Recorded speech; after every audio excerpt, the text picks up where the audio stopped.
मैं बहुत टाइम से डिप्रेशन में था। डेविल स्पिरिट की अटैक होती थी मेरे से। मेरे शरीर में ऐसे दबाव पड़ता था एंड मुझे गंदे गंदे ख्याल आते थे। मुझे ऐसा लगता था कि मुझे सुसाइड करना है। तो एलपीयू में आने के बाद भी मेरे रीअपियर्स जो एग्जाम्स में 5 एग्जाम्स फेल हो गया था। फैमिली वालों लाइक सभी लोगों के साथ गलत रिलेशन बनाता था ड्रीम में ही। लगता था कि किसी ने मुझ पर बैठा हो एंड ऑरेंज रंग के कपड़े पहनकर एक पर्सन दिख रहा था एंड मुझे वो शराब दिया था कि तू आगे नहीं बढ़ पाएगा, तेरी जिंदगी खत्म है। गले में किसी ने जोर से पंच मारा हो। 3 बार मैंने सुसाइड अटेम्प्ट भी किया था। तीसरी बार जब मैंने फांसी लगाया था पापा जी तब बताएं, अपनी टेस्टमनी बताएं। पापा जी मेरा नाम वेंकटेश, मैं बेसिकली आंध्र प्रदेश से बिलोंग करता हूँ। ओके, आप आंध्र प्रदेश से हैं। यस पापा जी। पापा जी मेरी गवाही ये है कि मैं बहुत टाइम से डिप्रेशन में था। डेविल स्पिरिट की अटैक होती थी मेरे को एंड पापा जी जब मैं डिप्लोमा कर रहा था कंप्यूटर साइंस इंजीनियरिंग में, तब से मेरे को एक बैड ड्रीम्स आती थी और मेरे शरीर पर। आप मसीह में नहीं थे तब? नहीं पापा जी। तो आपको कैसे मालूम दुष्ट आत्मा के अटैक थे? पापा जी मेरे शरीर में ऐसे दबाव पड़ता था एंड मुझे गंदे गंदे ख्याल आते थे। मुझे ऐसा लगता था कि मुझे सुसाइड करना है और मुझे नहीं, वो तो अब मालूम हुआ ना कि दुष्ट आत्मा थी। जब हो रहा था ऐसा तब आपको पता था कि ये दुष्ट आत्मा है या डिप्रेशन है या मेडिकली प्रॉब्लम है? तब क्या लगता था? पापा जी मुझे लगता था कि वैसे ही डिप्रेशन होगा, लेकिन दुष्ट आत्मा करके मुझे नहीं पता था। नहीं पता था क्योंकि तब आप मसीह में नहीं थे। यस पापा जी। होता क्या क्या था वो एक्सपीरियंस आप शेयर करो। पापा जी ऐसा होता था कि फैमिली वालों लाइक सभी लोगों के साथ गलत रिलेशन बनाता था ड्रीम में ही। तो असली में ऐसा नहीं था, लेकिन ड्रीम में ऐसे गलत रिलेशनशिप होता था एंड शरीर में बहुत दबाव पड़ता था एंड ऐसा लगता था कि किसी ने मुझ पर बैठा हो एंड ऑरेंज रंग के कपड़े पहनकर एक पर्सन दिख रहा था एंड मुझे शराब दिया था कि तू आगे नहीं बढ़ पाएगा, तेरी जिंदगी खत्म है करके उन्होंने शराब दिया था। उन्होंने गले पकड़ा आपको श्रापित वर्ड्स दिए थे सपने में। हाँ जी कि तू इसी गंदी लाइफ में नाश हो जाएगा और किसी काम का नहीं रहेगा। यस पापा जी। उसके बाद से पापा जी जब मैं उठा था तब मेरे शरीर में पूरा दबाव पड़ा था। मुझे ऐसा लग रहा था कि गले में किसी ने जोर से पंच मारा हो। तो उस दिन से पापा जी मैं और ज़्यादा सोचने लगा कि मेरे साथ क्या हो रहा है, और सोचते सोचते मैं बहुत डिप्रेशन पे चले गया था। डिप्रेशन मेरा इतना बढ़ गया था कि मैं घर वालों के साथ भी लड़ता था और गालियाँ देता था मम्मी को, और घर में जो चीज़ें होती थी मैं फोड़ देता था। और उसके वजह से मेरी 1 साल डिप्लोमा के बाद बीटेक करना था, लेकिन 1 साल की पढ़ाई भी मेरी रुक गई थी उस डिप्रेशन के कारण। 3 बार मैंने सुसाइड अटेम्प्ट भी किया था। 1 बार मैंने नेल पॉलिश पी लिया था। दूसरी बार मैंने यूट्यूब पे देखकर मेंटोस और कोक भी पी लिया था। लेकिन तीसरी बार जब मैंने फांसी लगाया था पापा जी तब सीरियस हो गया था। मेरी मम्मी ने देख ली, हॉस्पिटल लेके गए तो डॉक्टर ने बोला था कि पानी दे रहे थे लेकिन वो पानी अंदर नहीं जा रहा था। तो उन्होंने कहा था कि 50% डेड है तो कोई दूसरी हॉस्पिटल लेके जाओ।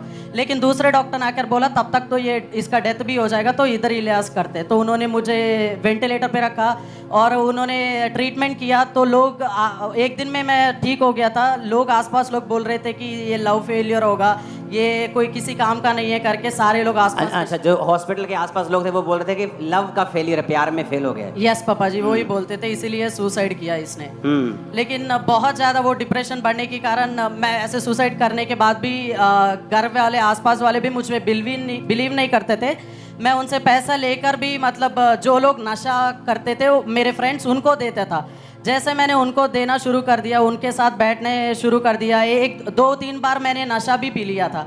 और इतनी हाई लेवल डिप्रेशन था तो मुझे लगता था कि मैं नशा पीने के बाद ही मैं ठीक हो जाऊंगा। तो मैं 2-3 बार भी पिया था। उसके बाद पापा जी मैं घर वालों से लड़कर मैं अपने बीटेक करूंगा करके लवली यूनिवर्सिटी में पढ़ने के लिए आया था। उन्होंने मना किया था लेकिन मैं लड़के इधर आया था कि मैं एंजॉय करूंगा करके मेरे माइंड में सोच कर आया था। जब मैं एलपीयू आया था पापा जी तब और डिप्रेशन बढ़ गए। मुझे 1 महीने में मुझे लगा था कि मुझे वापस चले जाना है, मुझे इधर रहना नहीं। लेकिन घर वालों ने बोला कितनी पैसे लगाया तो फिर देख के आ जाओ। तो मैंने सोचा कि 2 महीने चेक करूँगा उसके बाद चले जाऊँगा। तो इतना डिप्रेशन, रॉन्ग वीडियोस भी देखता था और इतनी डिप्रेस्ड भी होता था। अकेले रूम पे बैठता था और ऐसा लगता था कि हॉस्टल के रूम पे जाके सुसाइड करना ऐसा मन करता था। जब मेरे बगल में एक सिस्टर थी जो मेरे क्लास के नेक्स्ट रोल नंबर, तो उन्होंने जब मैंने अपने सारे सिचुएशन में ऐसे गुजरते हुए वो देखी थी तो मुझे मसीह के बारे में बताई थी। तो मैंने कहा था कि नहीं, तुम धर्म परिवर्तन करते हो तो हम बड़े कैस्ट से बिलोंग करते हैं, हम नहीं आना चाहते करके मैंने। आपका किस से बिलोंग करते हैं? मैंने बोला था कि तुम छोटे तुम क्रिश्चियन धर्म से हो और तुम क्या हो? हिंदू? हिंदू पापा जी। तो मैं बोला था कि तुम धर्म परिवर्तन करते हो लेकिन मैं नहीं आना चाहता हूँ करके मैंने उनसे बोला था। लेकिन वो 3 महीने वचन देते रही और उन्होंने बोला था कि तुम मसीह का कोई भी वर्ड तुम सुन लोगे तो बस आना बंद कर देना, बाइबल पढ़ना बंद कर देना करके बोली थी। कैसे मसीह का वर्ड क्या? उन्होंने बोला था कि कोई मसीह का या क्रिश्चियन धर्म अगर सुन क्रिश्चियन धर्म बाइबल में देखोगे तो आना बंद कर देना, लेकिन वो धर्म नहीं बदलता है। मैं भी एक दूसरे सिख से बिलोंग करती हूँ, मैं भी मसीह को एक्सेप्ट की करके उसने बताए थे। तो मैंने कहा एक बार मुझे लेकर तो जाओ करके मैंने उसे बोला था। क्योंकि मेरे जो एलपीयू में आने के बाद भी मेरे रीअपीयर्स जो एग्जाम्स में 5 एग्जाम्स फेल हो गया था। मैंने कहा एक बार दिख तो जाऊँ चर्च। जब मुझे ये सिस्टर ये चर्च लेकर आई थी तो मैं पीछे सेक्शन पर बैठा था। मुझे ऐसा बहुत इरिटेशन हुआ था कि जब मैं चर्च के अंदर आया था तो सारे ये टेंट देखकर मुझे लगा था कि ये चर्च नहीं हो सकता है, क्योंकि साउथ में मैंने जो बिल्डिंग देखा वो ही चर्च है, लेकिन ये चर्च है ही नहीं। तो मैं इतना चिढ़ जाता था कि मुझे मन नहीं करता था इधर रुकने का। मैंने सोचा सारे खड़े हैं तो जैसे मीटिंग कंप्लीट हो जाएगा तो मैं भाग जाऊंगा इधर से, बैप्टिज्म भी नहीं लेने, कुछ भी नहीं करना। लेकिन जैसे अनाउंसमेंट हुई थी, आप बोल के गए थे कि मैं खुद बैप्टिज्म दूंगा, आज ईस्टर डे है तो फिर पीछे आ जाना। तो उस दिन अप्रैल 1 2018 पापा जी, तो फिर मैंने जैसे अनाउंसमेंट हुआ था मुझे पता भी नहीं चला, मैं चले जाने वाला था, ऐसे मैं आगे आया। उसी दिन जिस दिन मैं पहला दिन आया वो ईस्टर दिन, उसी दिन मैंने बैप्टिज्म लिया था आपसे। एंड वो कंप्लीट होने के बाद भी पापा जी जब मैं सुनो अभी बैप्टिज्म के बाद भी कुछ हुआ? अभी हीलिंग नहीं हुआ। सुनो, जैसे वो बैप्टिज्म लेने के बाद मैं वापस घर चले गया था पापा जी, हॉस्टल रूम चले गया था और मुझे डिप्रेशन होना और ज़्यादा बढ़ गया था, और वीडियोस देखना, गंदे वीडियोस या और प्रेशर पड़ना। ऐसा लगता था कि कोई भैंस और सांप मेरे ड्रीम में ज़्यादा आते थे। मैं इतना रोता था। मैंने सोचा कि क्या फ़ायदा है इसमें आने का, भी पहले भी मैं वैसे ही था और अब भी कोई फ़ायदा तो नहीं हो रहा है। तो मेरी ज़िंदगी में ये अननेसेसरीली मैंने एक और काम बढ़ा दिया बिना घर वालों को बताए कि मैंने बैप्टिज्म ले रहा हूँ। तो मैंने सोचा कि हॉस्टल जो 8-9 फ्लोर का होता है तो मैं उस हॉस्टल के ऊपर जाकर छत से गिरकर मैं अपने सुसाइड कर लेना करके मैंने डिसाइड कर लिया था। उस डिसाइड करते टाइम पे मैंने सोचा था कि एक बार जो चर्च गया था एक बार क्यों ना जाऊं, एक बार चर्च जाकर मैं देखूंगा करके। जब मैं चर्च आने वाला था बीच में मेरे मन नहीं किया कि वो टेंट चर्च नहीं जाना जहाँ टेंट लगती है। तो मैंने जालंधर में एक चर्च गया, उधर मैं बैठा, लेकिन पता नहीं क्या हुआ था कि एकदम सा किसी ने खींचा लगा। उसी टाइम तुरंत मैंने अपने ऑटो लेकर मैं ऑटो में बैठकर मैं इसी चर्च आया था। जिस चर्च आया था तब आप प्रचार कर रहे थे। जब आप प्रचार कर रहे थे वो प्रचार ये था कि मुझे तो ना पंजाबी आती थी ना हिंदी आती थी, लेकिन उस दिन आप पंजाबी में प्रचार कर रहे थे, लेकिन मुझे पता ही नहीं था कि कैसे मुझे पंजाबी समझ आ गई। उस दिन आप दुबई के बारे में प्रीच कर रहे थे कि दुबई पहले ऐसा था और बाद में ऐसा है, तो आप अपनी लाइफ को डेडिकेट करेंगे तो आपके लाइफ भी दुबई जिस तरह आज बदली है तो खुदावंद आपको बदलेगा करके आपने वो वर्ड दिया था। मैंने उस विश्वास के साथ उसे रिसीव किया था। जैसे मैंने विश्वास के साथ वो रिसीव करके मैं वापस घर गया हूँ, तब से मैं कंप्लीटली मेरे अंदर से वो दुष्ट आत्मा जाता रहा और मैंने कंप्लीटली हीलिंग पाया और मेरे को कोई बैड ड्रीम्स नहीं आया। सुनो आगे क्या हुआ, सुनो। उसके बाद पापा जी जो मेरे पहले मसीह में आने से पहले जो रीअपेयर्स था, एक Java programming, computer science engineering में जावा प्रोग्रामिंग करके एक सब्जेक्ट है। उस जावा प्रोग्रामिंग सब्जेक्ट इतनी बार मैं दे रहा हूँ, लेकिन जब मैं थ्योरेटिकल पढ़ के जाता हूँ तो प्रोग्रामिंग आ रहा है, प्रोग्रामिंग कर रहा हूँ तो थ्योरेटिकल आ रहा है। मैंने 5 बार अटेम्प्ट दिया था, वो नहीं हो पाया था। तो एक और बार मुझे एक वंडरफुल अपॉर्चुनिटी मिला, इस बार नहीं निकल पाएंगे तो मेरा 1 साल और लेट हो जाएगा। मैं इतना प्रेयर कर रहा था कि प्रभु मैं और क्या करूँ। मैं जब आप और मम्मा जी भी बोलते थे कि बीच के बारे में, मैं बहुत बढ़ के भी बोलता था, लेकिन मैं किराए ले लेकर मेरे फ्रेंड से जब चर्च आता था पापा जी, थर्सडे एंड संडे, हर थर्सडे हर संडे में कोई सैटरडे संडे नहीं मिस किया था। एंड ठंड हो धूप हो जब भी मैं आता था, मेरे पास पैसे नहीं होता था क्योंकि शुरू में ही घर वाले देते थे और कंप्लीट हो जाता था। मेरे फ्रेंड से 200 लेकर मैं आता था, 50 रुपये मैं ऑफरिंग देकर बाकी मैं अपने चार्जेस के लिए इस्तेमाल करता था। एक बार हॉस्टल वार्डन ने भी बोला था कि तू कोई पढ़ने के लिए आया, चर्च जाने के लिए आया, रात को 2-2 बजे आता है करके घर वालों को भी कंप्लेंट किया, उन्होंने भी मुझे डांटा। लेकिन फिर भी मेरा विश्वास इस पे बना रहा कि ये एक बहुत बड़ा ऐसा स्थान है जहाँ सिर्फ इधर ही मेरा हीलिंग हो सकता है। तो मैं आता रहा हर दिन, और पापा जी वो सब्जेक्ट नहीं निकल रहा था, तो लास्ट अटेम्प्ट था, तो मैंने चर्च आया, मैंने बहुत जोर से प्रेयर किया कि प्रभु तू ही गाइड कर, तो क्या करना है मुझे अगला स्टेप। तो आप उस दिन पापा जी बोल रहे थे कि प्रभु का सेवा करना, प्रभु को आदर करना करके आपने सेवा के बारे में बताया था। जब मैंने सोचा कि मुझे भी सेवा करना है, तो मैंने जैसा सेवा लिया था क्लीनिंग टीम में, तो 1-2 महीने मैंने क्लीनिंग टीम में किया था, उसके बाद मुझे उधर हेड भी बना दिया था क्लीनिंग टीम के। तो मैं करता रहा, जैसा लास्ट अटेम्प्ट मैंने दिया, उस लास्ट अटेम्प्ट में मैं अपना जावा प्रोग्रामिंग जस्ट 1 नंबर से मैंने पास किया था। जैसा मेरा वो एग्ज़ाम पास हो गया था, मुझे कैंपस प्लेसमेंट में मुझे जॉब मिला था। जो लोग बहुत टाइम से, जो 5-6 महीने से भी प्लेसमेंट्स में बैठ रहे थे, जो लोग बोल रहे थे कि तेरा क्या होगा, तू पास हो गया, ऐसा वैसा करके बोल रहे थे, वो लोगों से भी पहले मुझे प्रभु ने कैंपस प्लेसमेंट में जॉब के साथ ब्लेस किया था। कितने रुपए महीने का पापा जी?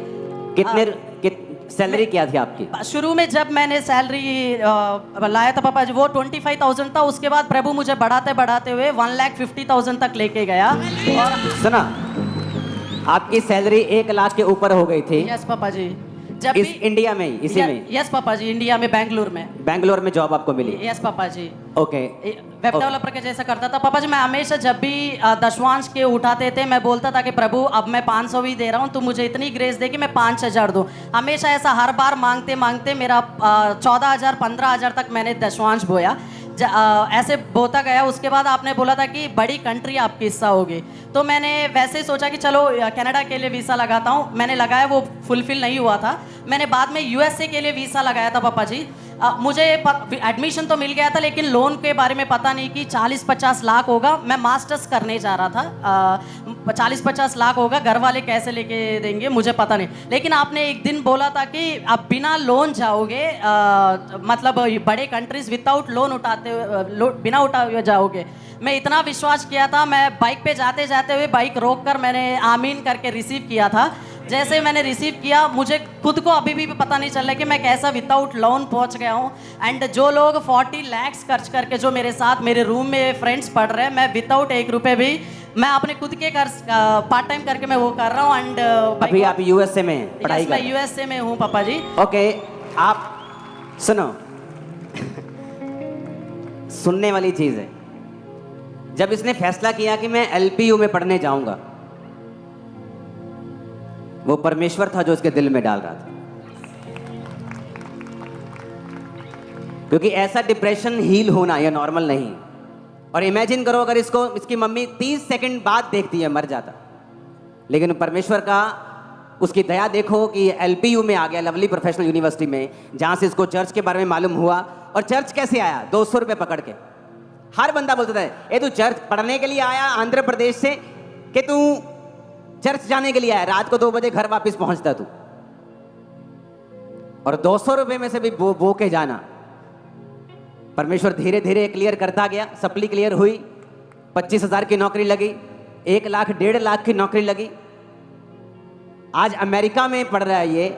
अमेरिका में जब पढ़ाई पूरी हो जाएगी तो वहां कितने लाख रुपए से तनख्वाह शुरू होगी? पापा जी 8 से 10 लाख से शुरू होती है पर महीना। हाँ जी पापा जी। 1 महीने की। यस पापा जी। आप इमेजिन करो, 200 रुपए पकड़ के आ रहा है। और इसलिए नहीं पढ़ रहा कि लवली में पढ़ने के लिए आया, इसलिए पढ़ रहा है कि डिप्रेशन ज़्यादा है, नशे ज़्यादा करूंगा तो डिप्रेशन से फ्री महसूस करूंगा। तो चलो शहर के बाहर चलते हैं, देश स्टेट के बाहर चलते हैं, जहां नशा करके पड़े रहेंगे, इंजॉय करेंगे, जब मरना होगा मर जाएंगे। और एक विश्वासी बता रही है कि चर्च में अगर तू जाएगा, तुम्हारा नाम अभी भी वेंकटेश ही है। Yes, पापा। वेंकटेश का मतलब ये हिंदू नाम है ना, हिंदू देवी देवताओं के ऊपर है ये, तो ये फेक नहीं है गवाही, नाम अभी भी वेंकटेश। तो परमेश्वर धर्म बदलने आया कि जीवन बदलने आया? Super testimony. अब ये टेस्टिमनी मुझे ऑफिस में दे रहा था, मैंने कहा तूने पब्लिक में क्यों नहीं दी टेस्टिमनी? हिंदी समझ नहीं आती, पंजाबी समझ नहीं आती, लेकिन पवित्र आत्मा जो आपको हील करता है, उसे हिंदी पंजाबी की जरूरत नहीं। वो आपको जहां भी बैठे हो छुएगा और हील करेगा। मैंने कहा जहां भी बैठे वो आपको छुएगा और हील करेगा। आज से यीशु के नाम में आपकी फैमिली बदल जाएगी, सिचुएशन बदल जाएगी। हालेलुया। मैं कह रहा हूं यीशु के नाम में आज से आपके परिवारों की सिचुएशन चेंज होगी। यीशु के नाम में आज से आपकी जिंदगियों की सिचुएशन चेंज होगी। अब ये गवाही कोई खरीद सकता है? हाँ, जाओ पता करो इसके घर के बारे में। आप आंध्र प्रदेश में किस शहर से, किस गांव से हैं? पापा जी मेरा एड्रेस 36-57 बालीजापालम अद्दंकी प्रकाशम डिस्ट्रिक्ट 523201। लो जी, चक्को चक्को एड्रेस। हालेलुया। और ये बॉर्न क्रिश्चियन नहीं है, सपनों में अपनी फैमिली के साथ गलत काम कर रहा था, डिप्रेशन में जा रहा था, कोई श्राप दे रहा था, सुसाइड करने की अटेम्प्ट की। उसके बाद आपने पहले पढ़ाई छोड़ दी थी ना आपने? 1 साल मैंने डिप्लोमा के बाद छोड़ दिया था पापा जी। वो वहीं कर रहे थे आंध्र प्रदेश में? हाँ पापा जी वो पढ़ाई छूट गई थी। हाँ। इमेजिन करो आप, परमेश्वर क्या नहीं कर सकता। आप लोगों को मैं अपने चैनल पे स्वागत करता हूं और आप लोग हमारे चैनल को देखते हैं जिसमें हम अलग अलग चर्चिस, अलग अलग पास्टर लोगों का हम वीडियो अपलोड करते हैं। और आप लोग हमें सब्सक्राइब करें और शेयर करें, लाइक करें, क्योंकि हम और भी आप लोगों को सुसमाचार ऐसे ही देते रहेंगे। और परमेश्वर आप लोगों का आशीष और बरकत देवे। और आप लोग एक काम और करना है, जैसे वीडियो को लाइक करना है, चैनल को सब्सक्राइब करना है और शेयर करना है, ताकि उन लोगों के पास भी आप लोग शेयर करना जो लोग अभी परमेश्वर के सुसमाचार से दूर हैं और उनके पास अभी तक परमेश्वर का सुसमाचार नहीं पहुंचा है, ताकि उनकी भी रूहें बच जाए। उन गरीब और कमज़ोर और बीमार लाचारों के पास आप लोग ज़रूर इस वीडियो को शेयर करें, ताकि परमेश्वर के वचन सुनकर वो लोग विश्वास करें और अनंत जीवन पाए। जैसे परमेश्वर के वचन यूहन्ना 3:16 में कहता है, जो लोग मुझ पर विश्वास करेगा वो अनंत जीवन पाएगा। एक बारी और मैं आप लोगों को कहता हूँ कि परमेश्वर के कलाम को ज़्यादा से ज़्यादा शेयर करें, ताकि वो लोग बचाए जाए और परमेश्वर आप सबको आशीष